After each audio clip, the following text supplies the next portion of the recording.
holy man in white robes, a symbol of piety and divine authority. Well, get ready to have that sacred image utterly shattered.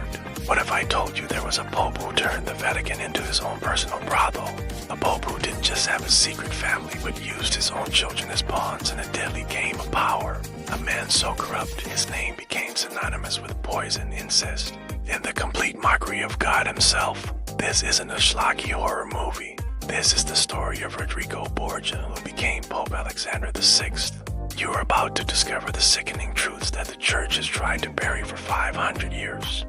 Facts that prove absolute power doesn't just corrupt, it creates monsters. Buckle up, because the Vatican is about to get very, very dark. To understand the monster, you have to understand how he got his crown. Rodrigo Borgia didn't ascend to the papacy through prayer. He bought it in 1492, when the time came to elect a new pope. Borgia unleashed a campaign of bribery so audacious it would make a modern politician blush. We're not talking about quiet promises. We're really talking about loads of silver being sent to a rival cardinal. Just to secure his vote, he promised palaces, titles, and unimaginable wealth to anyone who would put his name down. He wasn't just buying an election. He was seizing the throne of God with the filthiest of earthly tactics. But here's the truly twisted part. His rivals knew he was a depraved womanizer who had already fathered multiple illegitimate children. They saw his greed, his ambition, and his complete lack of moral fiber, and they still took the silver. The entire system was so rotten that it allowed a wolf to buy the position of head shepherd. The moment he was crowned Pope Alexander VI, the Vatican wasn't a house of God anymore. It was the headquarters of the Borgia crime family. Every pope takes a vow of celibacy.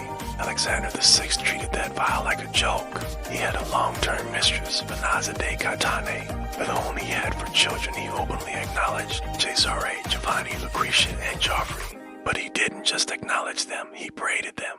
He moved them into palaces connected to the Vatican and showered them with titles and church money. His son, Cesare Borgia Ruthless, cunning monster who would become the inspiration for Machiavelli as the prince, was made a cardinal. At the age of 18, he had zero religious inclination. His only faith was in power and violence. And then there was Lucretia. You don't learn this in history class, but Pope Alexander VI used his own daughter like a piece of property. He married her off at 13 to a political ally, then had the marriage annulled when a better offer came along. Her second husband was murdered, almost certainly by her own brother Cesare, because the family's political goals had shifted. Imagine being a pawn in your own father and brother's bloody chess game.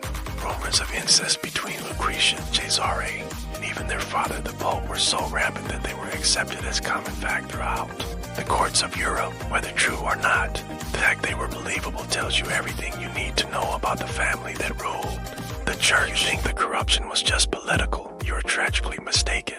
Pope Alexander VI's Vatican was home to parties that would make Caligula look tame. The most infamous event was the banquet of the chestnuts. This wasn't a dinner party. It was a full-blown orgy hosted inside the Apostolic Palace, the very heart of the Vatican. An official papal record from the time describes how 50 courtesans and prostitutes were hired for the evening as entertainment. After the meal, candelabras were moved to the floor, and chestnuts were scattered among them. The prostitutes then crawled naked among the burning candles, picking up the chestnuts, while the Pope, his son Cesare, and other senior church officials watched and judged their performance. But wait, it gets worse. The account then describes how prizes were offered: silk tunics and other fine goods for the churchmen who could sleep with the most prostitutes. This was not a secret rumor. This was an event chronicled by a master of ceremonies at the Vatican. The man who claimed to be God as infallible representative on earth was hosting and awarding prizes at a sex competition in his own palace. When bribery and strategic marriages weren't enough, the Borgias had a more permanent solution: poison. The family became legendary for a custom-made poison known as Cantarella. The recipe is lost to history, but it was rumored to be a form of arsenic, slow-acting and difficult to trace. Pope Alexander VI and his son Cesare turned poisoning into a political tool. A wealthy cardinal would be invited to dinner. He'd be served from a special bottle of wine or a seasoned dish. Days or weeks later, he would fall ill with a stomach ailment and die in agony.